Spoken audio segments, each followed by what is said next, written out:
welcome everybody. Welcome to Coproduce Care, #Chat for Care. My name's Sophie Chester-Glynn and I am director at Coproduce Care. And for anyone who doesn't know, Coproduce Care is a community interest company and we started late last year. And the whole aim is that we wanted to help people who work in care, who are connected with health and social care mainly, to get involved in changing law and policy, and also to connect with the health and social care debate, to democratize the debate, if I could say it. So today we're delighted to have with us Bethany's dad, Jess. And if you don't know Jez and you've never met him before or you've never heard about him, he's a fantastic parent of Bethany, who is autistic, and he actually spoke to us when we were doing podcasts and when we were doing videos, and he talked about his journey with Beth and her journey from an assessment treatment unit, and he actually went right back and he talked about her growing up and her personality and who she is, and also her experiences, which were quite traumatic really for everybody, and especially for her, and he was really fantastically honest and clear about that. So I'm just checking on my sound. Can anybody just give me a note to let me know if you can hear me or not? If not, I will check a couple of things. Just comment. So I'm being told to come in and out, so bear with me a second. There we go, a few technical problems, but it's fine. This is our second live stream of the week and we have another one tomorrow. So StreamYard is probably saying, hold on a minute, what's going on? So hopefully you could hear me a bit better now, and I will check with my team just to make sure that that's clear. But throughout this, do remember you can leave comments, and if anyone has had difficulties hearing me, then I will just say a few bits of introduction again shortly. But so yeah, on this Co-Produce Care chat we do have Jez, and we will be talking to him again about his experiences, but also we've got a fantastic success story. So what we really want to do is to explain that about that. Yes, I'm hearing that people can hear me, so that's okay. Fine. So what we're going to do is I'm just going to talk about a few things that are coming up because I want to kind of get them out of the way at the top of the live stream, and then I'm going to introduce Jez shortly. A few things that I wanted to say is do obviously keep tuned with what we're doing, and if you're listening, it depends where you're watching us, but if it's on the usual stuff, if you're on YouTube, then do subscribe and click the bell on our YouTube channel, and then you'll find out when we are releasing a new live stream or a video. The same or similar on Facebook, and if you are wanting to watch us on there, then you just have to like our Facebook page. So quite simple, and we let you know what's going on and what we're doing. And in terms of future live streams, tomorrow, if you're interested to find out more information about what the community is doing, and there's amazing community groups where we are in the West, and I have reached out, and they're also national groups. So we have with us the National Food Service, we have Can Do Bristol, and also we'll be speaking to Aidan Cassidy from Acorn Communities, and they'll be talking about some of the fantastic voluntary efforts there are in the community to either bring food to people who are self-isolating, to coordinate different efforts, whether it's bringing people medication and there's even a fantastic story from Acorn about saving someone's life because they didn't have anybody who was checking up on them, and they managed to get them to hospital just in time. So we've got 3 guests on again tomorrow. We had 3 live last night. So a lot of stuff coming on. So again, if you want to know when, even if you can't make it because the sun's out, it's lovely, a lot of people are out and about and they don't want to be listening to this right now on a 7 o'clock on an evening, you can listen back on the same link. So just subscribe and like our Facebook page if you prefer to watch us on Facebook, and you will find out you can watch back later. So that's a couple of things on that. Also, what we're asking people is to there is a consultation going on. So this is with the Health and Social Care Committee, and the chair of that committee is Mr. Hunt, who was in the government not long ago, and what we're looking to do is to reply to them on their consultation about social care workforce. So I'm sure a lot of you have views on what should change with our workforce. They're looking at, well, two main streams are how we fund the workforce in social care so it can support the NHS, and also how we encourage people to either work in social care or to stay in social care, because those are a couple of real issues with people and the attrition rate, they call it sometimes. And I'm sure a lot of people will have their views on that. Everybody's view counts. I'm hoping some people will be involved in social care in some way as well. So they really want to get their view across. If you're working in it and you think, do you know what, I think we need better pay. I think we need better pensions. I think that we need more concrete career progression. We should be aligned with the NHS. We shouldn't be aligned with the NHS.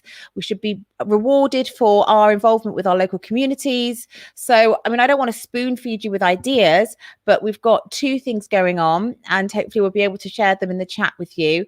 But there's a link to our questionnaire.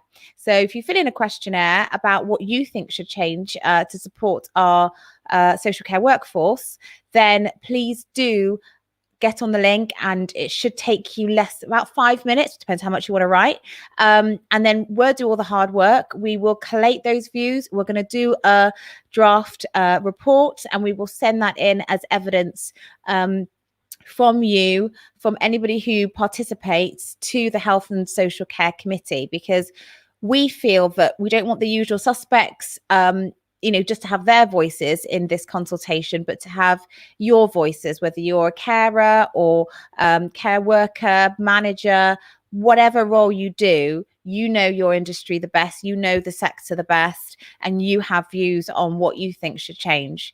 So let's get everybody involved and share that information. The links have gone in the chat, so do try and share that. So that's two really major things I wanted to make sure I got across before we get going. And I do want to say I'm really excited to hear from Jez. He's fantastic. I love talking to him about his journey with Bethany. So here we go. I'll just introduce Jez. Hi, good evening. Hello, Jez. How are you today? I'm really, really good. Had a nice day in the garden, pottering around. So good. Lovely. I feel like everyone's relearnt their sort of green fingers if they didn't have them in the first place, because everyone's trying to learn how to garden or getting out in the garden. The weather's just amazing. So I know we've got a bit of a grainy photo on you. It might be just my computer, but we can hear you fantastically. So that's the main thing. I look better in soft focus. So don't be hard on yourself. This is the Miss Ellie from Dallas look. So yeah. Okay, so let's presume, say we're sharing and resharing this video for people who don't know your story. I know we did it in depth, and I will put links in the description of this video to that so people can listen back. But tell us a bit about Bethany and who she is and how she was doing back when there were the struggles. Give us a bit. Yeah, absolutely. Beth was our second child, and from the moment she could walk and talk, we knew that Beth was different.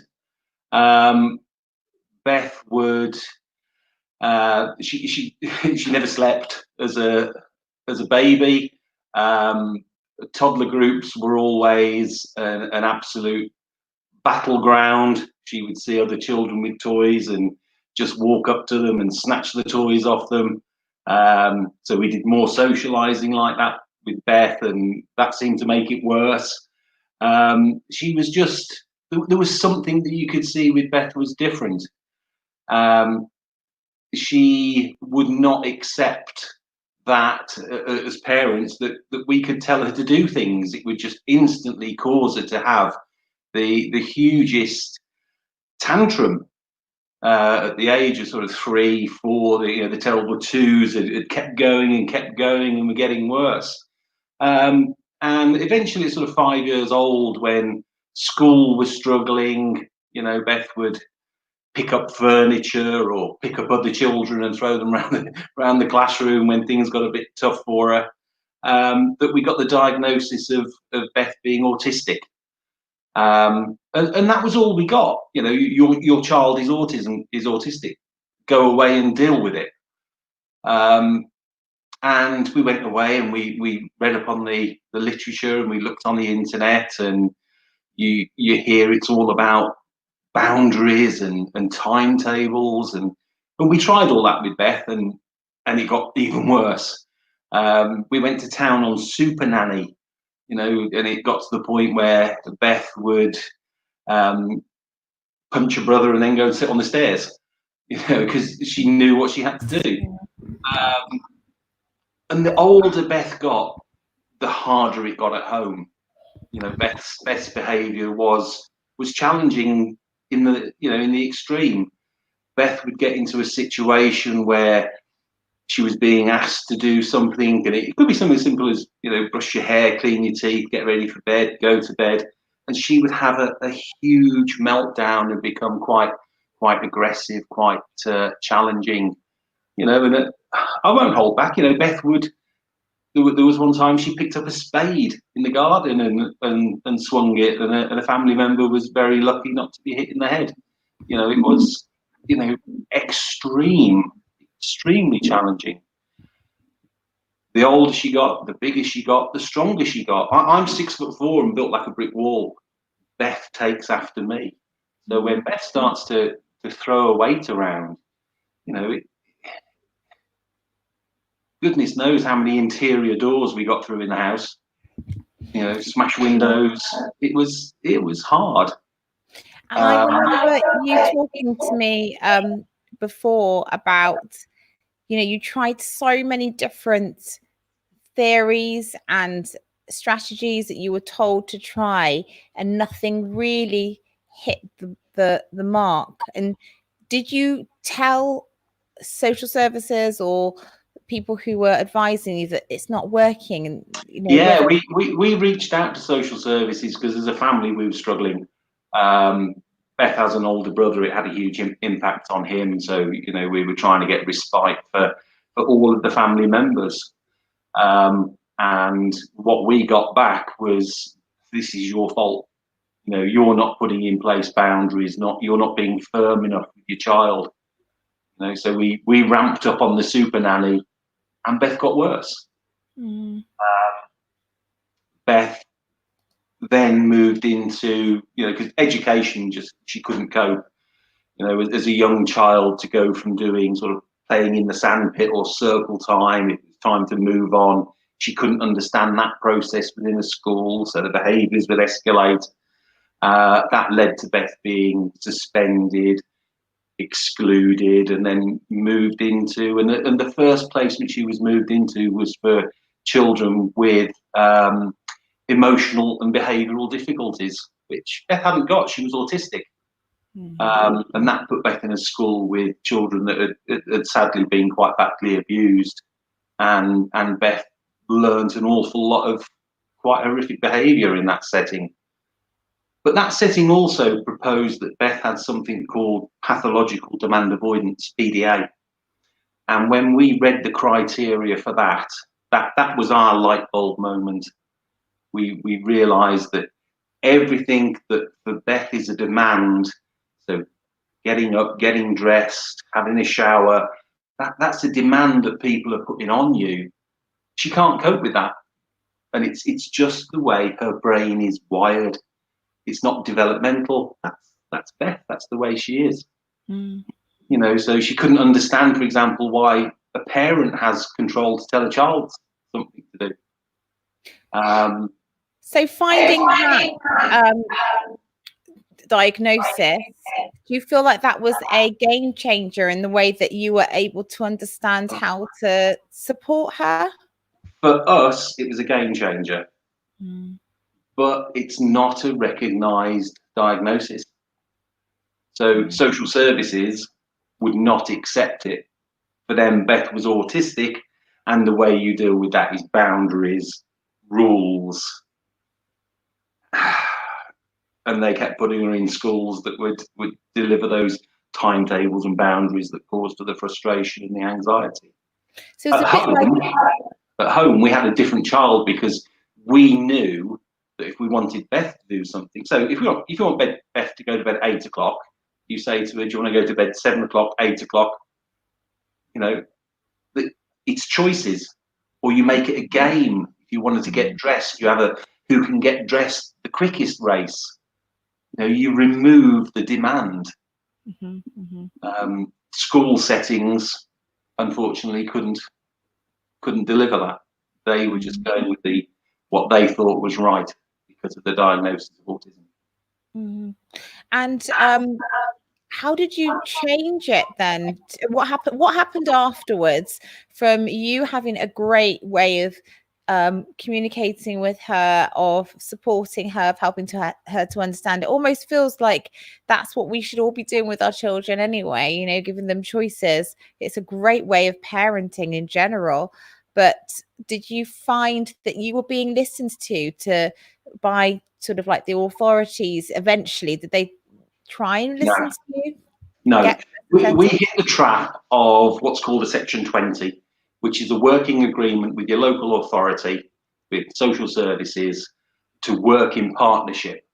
In reality, that means you do what they say. Otherwise, they threaten you with, having your child removed with a care order. So we actually ended up with Beth having to go into residential schooling.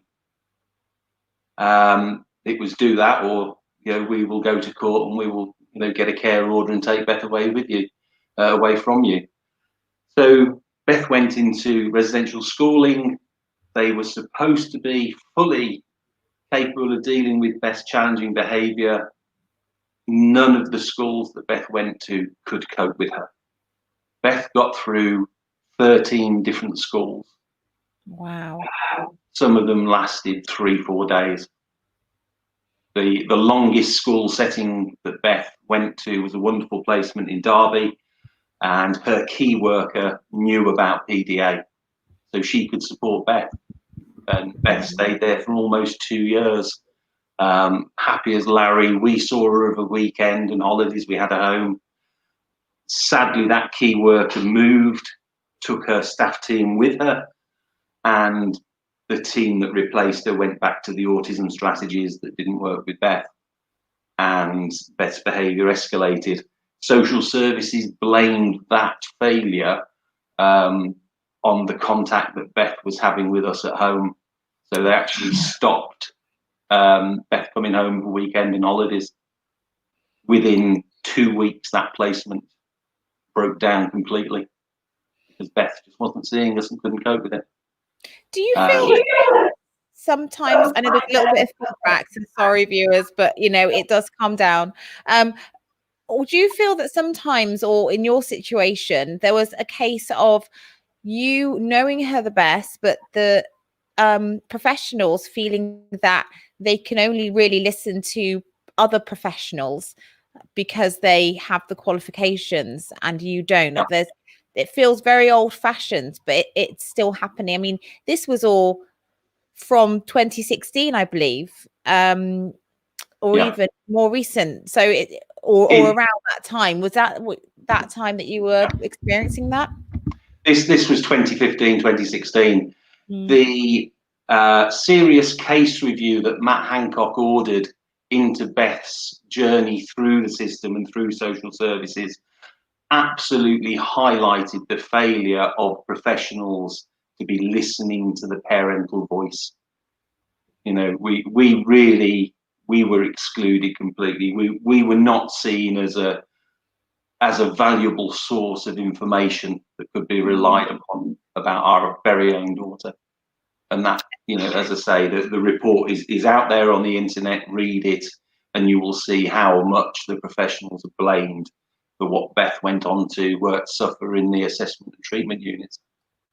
I think that's really valuable to mention, and I definitely feel that we will try to put that in the description of this video, because sometimes when you're a parent, it sounds like it's a very lonely place. Not always, but if you're not agreed with and you know that what you're saying is right, but it's almost like professionals can only deal with professionals and what they're used to. So seeing a report, they'll listen to that more quicker than they'll listen to a parent, which seems really bizarre, but it seems to be just the way that they approach things.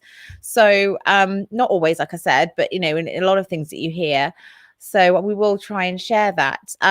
Yeah, if you just Google Beth serious case review, you will find it on the .gov website. But going back to what you were saying about the reports that professionals produce, you know, that when you read Beth's, they are a chronology of the dark side of Beth. They don't reflect what Beth can do. It's all about what she can't do and what she might do when she's anxious. They lose sight of the fact that she is the funniest person you will ever met. She loves humor, she loves animals, that when she's not anxious, you wouldn't know her any different from any other 19-year-old. She's an amazing person, but it's not the reports. The reports are full of the horrors.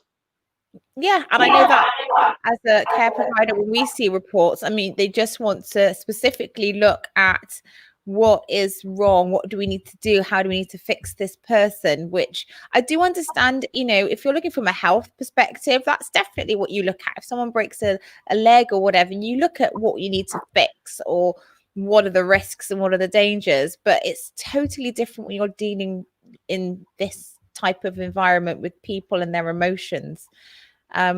So I know that things are better now, but they got worse before they got better. Should we fast forward a little bit to... Because the school placements collapsed and the local authority basically said, look, we can't find anywhere that can manage Beth. She has got to go into an assessment and treatment unit. Basically, it's a hospital environment, a secure environment, where we were told that Beth would get therapeutic interventions, that her medications that she was on would be removed, assessed, and that she would be put on a proper sort of series of medications that would help her with her anxiety. What we got instead was Beth, within 3 weeks of entering the hospital, was placed in seclusion. And that meant that Beth was locked away in her room on her own. The first time I knew about this was we were allowed to go and visit Beth over the weekend, and I walked down a series of corridors expecting to go to the ward that she was on. Instead of that, I was led down this long corridor with doors locking after me. And it was like the scene from The Silence of the Lambs, you know, where Clarice Starling goes to visit Dr. Lecter for the first time. You know, I passed a corridor of these cells with other people in who were really distressed. And at the end of it, there was my child, aged 15, behind a perspex window, locked in a room with nothing, just the clothes that she stood up in. Those clothes weren't even normal clothes. They were secure clothing that she couldn't rip. And it was the worst moment in my life. Must have been absolutely horrific. And it all happened because Beth could not cope with the hospital environment. Yeah. I don't think I would cope being put in a ward with 30 other upset, distressed, you know, mentally upset people. I would struggle. For Beth, with her anxieties, you know, that was the ultimate torture. It was, yeah, absolutely. It was. I can imagine it was for her, because you're being punished for just being you, for just not being able to understand. And it seems totally counterintuitive to what someone in her position would need, which is therapy, which is a human touch. And you're just putting someone in a situation which is just so sterile and so scary for her, and then losing the contacts with people that she knows and she cares about. I couldn't even hug Beth. My contact was kneeling down, putting my hand through a little 6-inch by 6-inch hatch in the doorway to be able to touch a cheek. That was it. I'm so And that sorry. went on for over 2 years. What do you think that did to her? What signs of distress were you picking up, which you would assume that the professionals in that treatment unit would have also picked up? Beth gave up. Beth would say, there is no point in me trying to behave and trying to be calm and trying to do the things they want, because when I do, nothing changes. I might as well be shouting and swearing and threatening them, because they're not going to let me out of here. And were there any points where you feel, was the lowest point where you were just thinking, this has to end? This has to be the end for her. I cannot bear this anymore. We went to every single meeting, every single care treatment review, and all of the professionals, the local authority was saying she needs to stay there. They were quite happy to be saving the £500,000 a year paying for Beth in the community. The hospital, all of their staff wanted to stay there because they're a private organisation making an awful lot of money out of Beth being there. There is no financial incentive in the system to move people like Beth away from these horrific institutions. NHS is paying for the care of that person. The local authority aren't. They love the break in paying for it. So Beth was just left to rot in that room. No education, no therapy, no review of the medication. There would be times where she would become distressed, and while she was in the ward to start off with, she saw girls using ligatures around their necks. So Beth learned that as a tool. So she would quite often, try and ligature.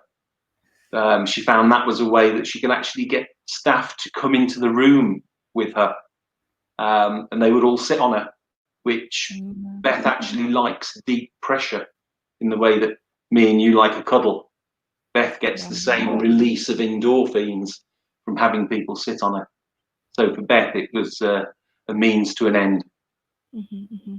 I remember you told me, I'm just going to mute you while I talk.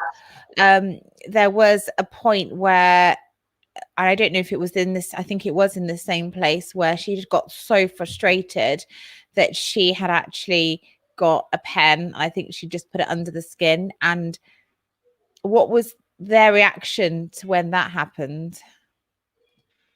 She actually took the inside of a biro and she inserted it into a forearm, and it stayed there for 8 weeks.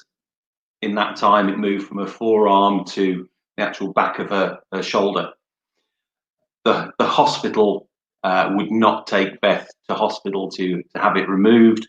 They deemed that far too risky. Beth will attack staff. Now, for me, that was the straw that broke the camel's back. If there was a dog locked in a cage with a biro stuck in its leg for 8 weeks, there would be national outcry. Yeah. But because it was a child with autism locked in a secure unit, that was okay somehow. And that was the point that I turned to the media and social media and a Radio 4 documentary. And thank God that you did, because that got so much press attention, quite rightfully. And then can you talk to us about how her journey moved then to where she is now? Yeah, we'd talked for 12 months about going to the media about Beth. So when we finally did it, it was, if we're going to do it, we're going to do it properly. And I hit everything I could: BBC Telly, Sky News, Radio 4, Radio 2. I lose count of the number of press articles that we did. I also started to target the gatekeepers, people like Matt Hancock, people like Barbara Keeley, who was then the Shadow Secretary of Health. And she actually mentioned Beth's case in a social care debate. And that was the point that Matt Hancock finally stepped up and said, okay, we'll look at this. And he ordered the serious case review, but also ordered a full in-depth review into the use of seclusion and restraint in inpatient settings. And that was also the point then that NHS England start to wake up and bring in some people that could make some changes, have an effect on Beth. It culminated with legal action that we took against St Andrew's Hospital, against NHS England, and against the local authority. They all admitted that they had damaged Bethany's health, that they had affected her ability to return to the community. So that for me was a huge result, to get that vindication that everything that we had ever said, we were absolutely right. By locking Beth away in that cell, you have really badly affected Beth. Beth was moved unbelievably to an even worse unit, one that didn't even deal with autistic people, a unit in Wales run by the Priory. They were for people with personality disorders, which Beth doesn't have. And they locked Beth away again in a seclusion room that this time didn't even have a hatch in the door. So to talk to Beth, I had to, talk underneath the door to her. So that then was another round of media and another round of attention. And, Matt Hancock kept promising to move Beth, but it just wasn't happening. Eventually, at the point at which that unit said, we cannot deal with Beth, we don't have the resources, we don't have the staff, Beth needs to go to Rampton, the highest secure unit in the country for women. Can I ask very quickly, why do you think they moved her after everything you'd done and everything you'd said? Why did they then move her to somewhere that was worse for where she was at that time? Was it a knee-jerk reaction to just move her for the sake of moving her, hoping that the media attention would go away? Why do you think they made that such a bad decision? This is the failure of the private mental health care system. As soon as you put the media attention on an organisation like St Andrew's Healthcare, they give notice to NHS England on that patient. That 28 days notice, that patient's got to go regardless. So NHS England, they try and find a bed, and the first available bed that says, yeah, we'll take her, that's where they go. It's not about what's the most suitable. It's not about waiting for the right bed. It's about, we need to get her out of there because there'll be nowhere for her to go. We haven't got anywhere in the community because we lack the resources there. So first available bed that opens up, we'll put her in there, and then it's cheaper to fight the legal battle that occurs after that. Yeah, it's astonishing, really. But carry on, where does her journey go from there? NHS England, because the care at the unit in Llanarth Court in Wales was so bad. I mean, we had a care and treatment review, which is a 6-monthly process where the whole care around somebody in a secure unit who's autistic is reviewed. Every part of that care was flagged up as being detrimental to Beth's health. So NHS England brought in a restraint reduction team to look at how they could free up Beth's environment, how they could make things better. Within an hour of this group of specialists coming in who were used to dealing with people with challenging behavior and the sort of levels of aggression that Beth can resort to, within an hour they'd taken Beth out. They'd taken her out for a walk, and every day they'd come in and they'd do more with Beth. They'd take her out in the grounds, they'd take her for walks, just to show there's another way of doing this. Let's get into Beth's head. Let's do the things that Beth likes to do. Let's talk to Beth about what she likes. And because they could see that they were getting somewhere, they actually offered Beth a placement. It's Mersey Care. It's near Clitheroe up in Lancashire. And what they did is they took it was a 5-year-old ward. So it was only 5 years old, very new build, but it was actually decommissioned. And they turned it into a flat purely for Beth. They involved Beth in that process. So what did Beth want the decoration to look like, the colours on the wall, what would a bedroom look like? And literally within 3-4 weeks, that placement was ready. And Beth moved there just before Christmas at the end of last year. To show you the difference in approach between private healthcare and the restraint reduction unit led by NHS England, the first part of that process was to get me in to train the staff, to let them know everything about Beth, the bad stuff, the good stuff, what I felt were the causes for the behaviours. And I spent 2 days with the staff, and it wasn't just the care team, it was the psychologists, the psychiatrists. It was everybody who was going to have any contact with Beth. They were there listening to me, asking questions, and it was brilliant. It was absolutely brilliant to be able to say, this is how you will get through to Beth. When you first meet Beth, ask her about her guinea pigs. Those are the things that are left out. Those are the things that people weren't interested in before. A simple icebreaker like that with Beth. You've got a hooked. This person takes an interest in me. Mm-hmm. That person's interested.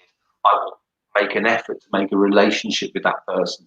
Also, I feel a lot calmer because I can talk to this person about guinea pigs, which is the one thing in the world that I absolutely love. Mm-hmm.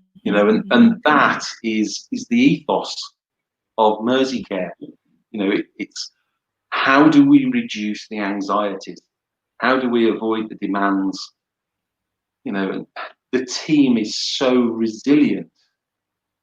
There was, at the start of lockdown, the timing of lockdown was horrendous. Beth moved there, as I say, before Christmas. Within days, they were taking Beth out in the community, taking her for long walks. We were able to go up for the first time in almost 3 years with our pet dogs. Beth chose those dogs. She hadn't seen them in 3 years, but suddenly we were able to go for a walk in the Ribble Valley, spend 3-4 hours having a good old trot round. And Beth was doing more and more and more, going out more. Suddenly we hit lockdown and we thought, this is going to be a disaster. Beth will melt down. For a start, she can't go out, but also as parents, we couldn't go and see her. For the first time in years, we weren't going to have contact with Beth. The hot weather came. Beth has got a huge garden that she can use. It's beautiful. And the one thing that Beth loves is a good old water fight. A water pistol, buckets of water. The staff member on duty, Beth said, can we have a water fight? And this staff member went, I would, but I haven't got any clothes that I can change into. And it wouldn't be right, would it, if I got all wet and then had to work with the rest of the day? And Beth went, well, you could wear some of my clothes. And that staff member did.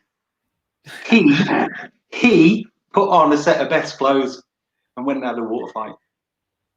Because that's what she wanted. Yeah. That would reduce the anxiety. That would stop a trigger for a possible set of behaviours. And that is the mentality of the whole team. How can we make sure Beth's having a good, fun, great experience, being safe, and just having a low level of anxiety? It's just amazing. And I suppose that really is the type of person-centered care that you really want. I was speaking to Vic Rayner from the National Care Forum, and she was explaining that, especially around COVID, what you have is care staff are having to, because you don't have that contact like you were just talking about, care staff have to become the family that that person would have had contact with if we didn't have lockdown. So actually, those care staff have literally taken that on. I mean, that is brilliant to see how person-centered they are. And, you know, I want to share some of a picture that you've actually shared on your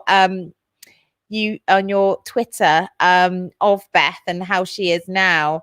And that's her. And you can tell us a little bit about how recent that is. Is that quite recent?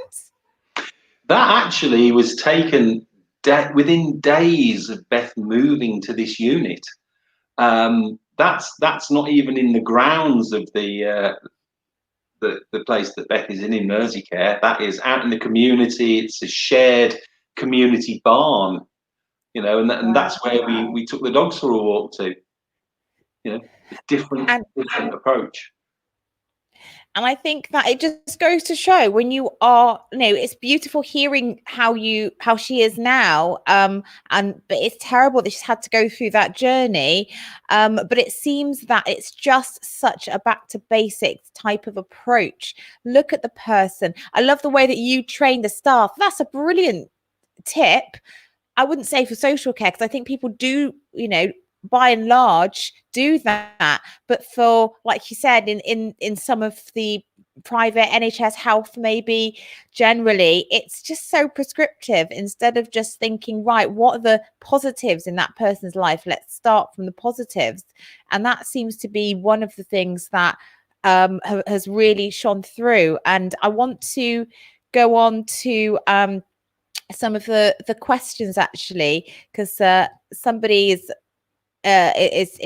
talking about their experience at the moment, and they've asked, my son has confirmed PDA and stays in an ATU at home at the moment now with no support. Any help would be much appreciated. So I suppose it's that transition of going from being in and out of an ATU. Any tips? Have you got anything that you springs to mind from your experience that you could share? Yeah, absolutely. I think the question would be, he's been in an ATU twice. Did it ever work? Did the experience of being in that assessment and treatment unit, was it beneficial in any way? And do the professionals involved, do they think it made a difference? Because I bet they don't. It is agreed throughout Beth's whole transforming care team, hospitals do not work for Beth. Beth will never go in a hospital again. It's damaging. And it's the same difficulty that you had as well, with the same parents saying that no one listens to us. We had parental courses, etc. This seems to be a similar thing that you had. How do you, is it even possible in that situation to get your voice heard? For us, the thing that worked was legal action and media. That was the only things that made the professionals actually sit up and take notice, was the pressure that was being put on from above, and I wish we had gone to the media a long time ago. I really do. Beth's life would have been so much different. Really would. Yeah. It's a shame, though, that you have to go to the media. You have to go to that stage. That's daunting. I would hate to have to do that just to get your voice heard. It just seems so ridiculous. I know that there was a report, and things were happening, obviously that's quite reasonably recent, and now we've got COVID, and these things are probably shot into the long grass a little bit. But what do you think may change from that report and your work there? Do you feel that people are listening generally, or is it just hard to tell? The important thing is, this isn't just Beth's story that has had this impact. There's a lot of parents that have been through the same things, a lot of people that have been through the same thing. I was absolutely honoured to take part in a select committee review of inpatient care, and the report that came out from that, was really damning about the whole mental health system being broken. The review that Matt Hancock ordered into the use of seclusion and restraint, that has been obviously delayed by COVID. But when that comes out, you will see that the Care Quality Commission has really looked at this whole situation, and there is a whole raft of recommendations that will come out from that. Now, as a group of campaigners, we're not happy that these things will just become recommendations. We've had these going back since the days of the Winterbourne crisis, and even before. Last year we had the horrific Walton Hall. This system is broken for people who are autistic, people with mental health issues, people with challenging behaviour. We're not supporting them in hospital environments. What we need is properly thought out, person-centred, bespoke environments. One of the biggest things that's helped with Beth's situation, when she was in a private assessment and treatment unit, Beth had, she could use the phone initially, a pay phone, once or twice a week. When she went into the seclusion, she couldn't do that. Eventually, we got her a mobile phone, but there was no reception because she was locked in a room in the bowels of a building. Where she is now, Beth has got free access to the internet. We speak daily on Zoom. Beth hasn't missed me during lockdown because we chat every day. I'll take my iPad and we'll go for a walk around the garden and show her all the plants that are coming up. She called me the other day. I was fishing. I was able to show her what I was up to. If Beth had been in the private system, that would not be happening. And it's those things that have made the difference to Beth. And sorry, I've muted you. We were just in the, but I was just gonna just to because of the feedback we get on the sound. But I was just gonna say that it seems like she's in a place that's just so positive now. But like you said, I never really understand why we have these like the key thing for me is when you said environment. I never understand why we have these environments which they don't make sense at all. Even if you do need to have, a risk, and there's a high risk for some people. Maybe you're trying some cases. The argument is, well, if you didn't have something like that, then people would have to go into the criminal justice system. But it just doesn't make sense. The whole environment of it, it's so sterile. It's just a horrible place to be. If you need to go somewhere, you need somewhere that's going to help you, that's going to be therapeutic. And I don't know the way around that, but even from the Wesley report, you see that people are just not keen on an overhauling of the system as it is at the minute. There's some reason they want to keep certain parts of it, but it just doesn't make any sense. It's about people. All of the private institutions that Beth has been in, you have got carers on minimum wage, that very, very few of them are doing that because it's a calling, because it's something they want to do. It's a lot of students filling in gap years. It's a lot of people that, well, we've seen from Walton Hall, haven't we, that they can't get jobs anywhere else. Until caring is seen as the profession that it deserves to be seen as, and that people are paid properly, and there is a proper career progression laid out for people, then we will keep seeing the failures that we've got. Because when Beth was in St Andrews, the people who were caring for Beth on a day-to-day basis were being paid less money than the staff in the kitchens. That is wrong. That is wrong. It is a profession. It is challenging. It is difficult. It's dangerous. And it's not seen as a career. And it should be. It absolutely should be. Thank you for that, because I think that's such a major point. We're coming very, very close to the 8 o'clock, and it is a Thursday. I'm getting it mixed up with the times because it's and the days because we had a bank holiday. But I know that people might want to go out and clap for carers. But is there anything else, like kind of last comments maybe for people who are struggling to, where you were a year ago or so, that you might want to sort of mention before we leave? Yeah. Learn about your rights, your human rights. Learn about the Mental Health Act. Learn about the Family Act. Learn about care treatment reviews. These are the things that, if you don't know what your loved one is entitled to receive, then you absolutely need to get that. Use social media to get the support, because you are not the first person who is going through this. We thought we were. This has been going on for donkey's years. I have learned so much from so many other people who have trodden this path before me.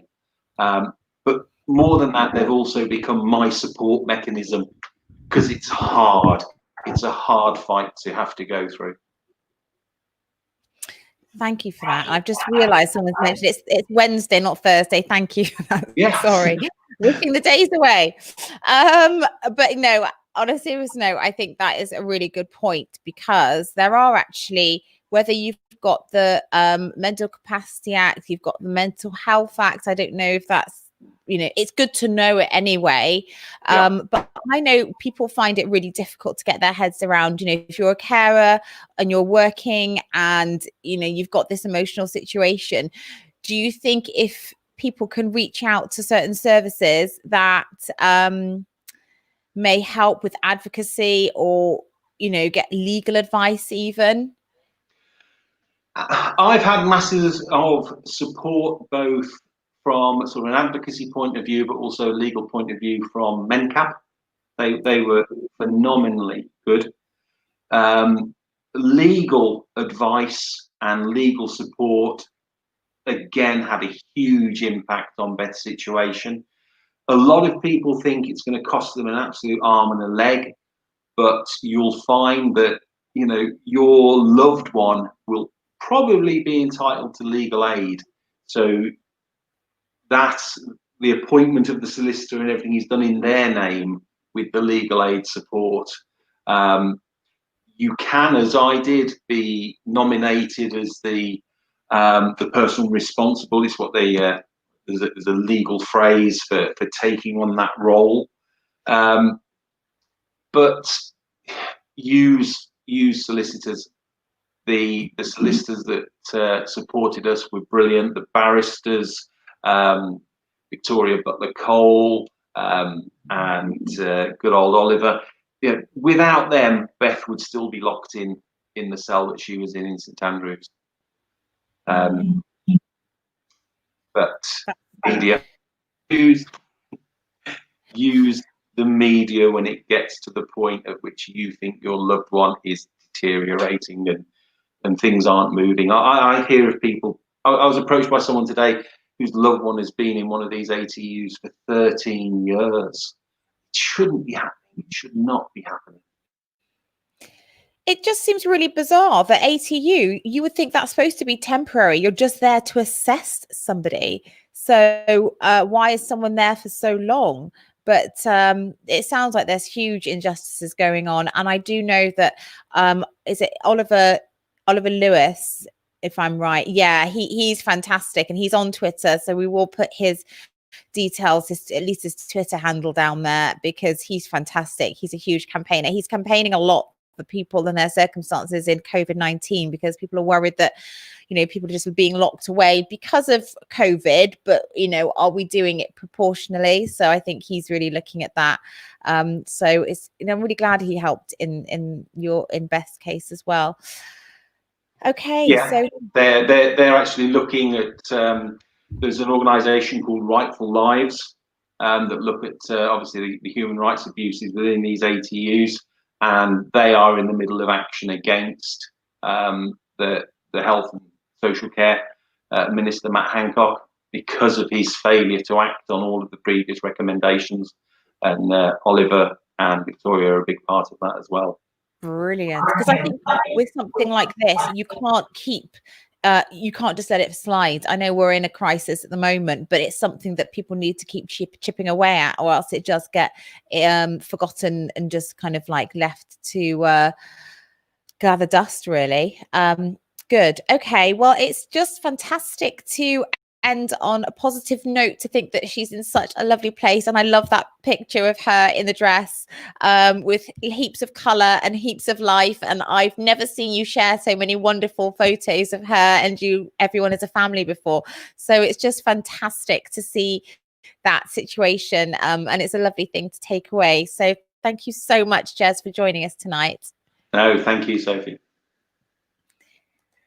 So that was Jez. Thank you so much, Jez, for joining us. It's fantastic to hear their story, just because I think a lot of people who might be going through the same situation can just hear that there is a light at the end of the tunnel. It's horrible, the journey that they've had to go through, and it shouldn't happen that they have to go through that to get where Bethany is right now. But I know when I spoke to Jez for the podcast a few months ago, it was very much there's a light at the end of the tunnel, and now to see that that's all coming true and they've reached that, it's just lovely. It's a really nice story to hear. And you know, notice that Jez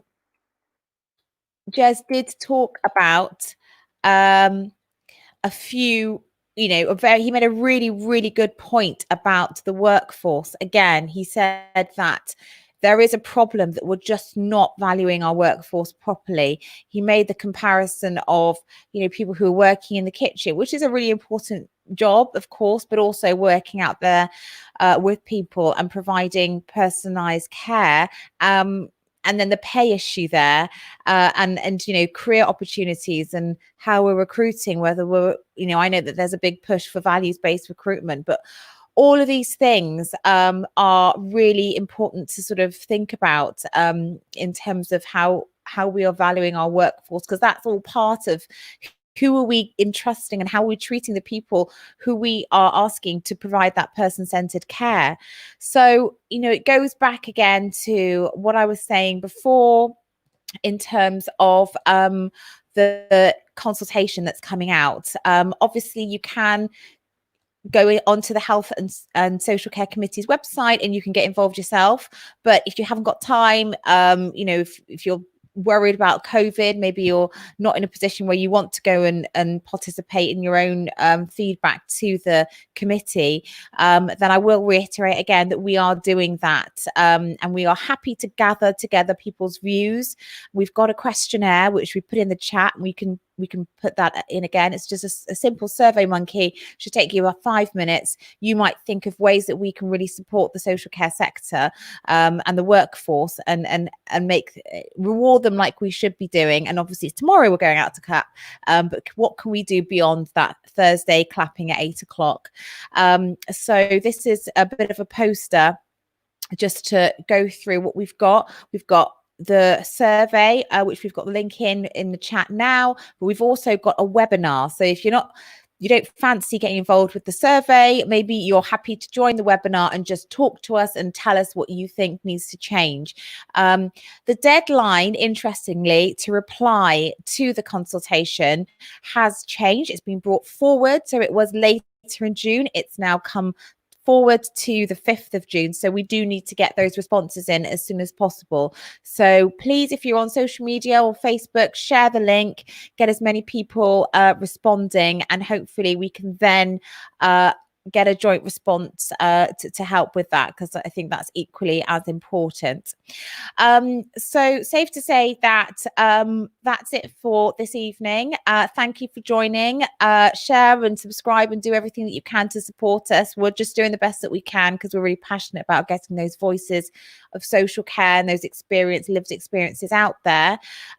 So we really appreciate your support. We'll be back again tomorrow, sorry to say, which will be Thursday, and we are going to kick off again at 7 o'clock, and we're going to be talking to Acorn, as I mentioned before. The union will also excuse me, we're also going to be talking to National Food Service and Can Do Bristol, so I've mentioned that before as well. So if you subscribe and click on the bell and all that, then you'll get an automatic reminder when that's on, and you can of course listen back. So thank you very much everyone for tuning in, and look forward to seeing you again tomorrow at 7 o'clock. Take care everyone.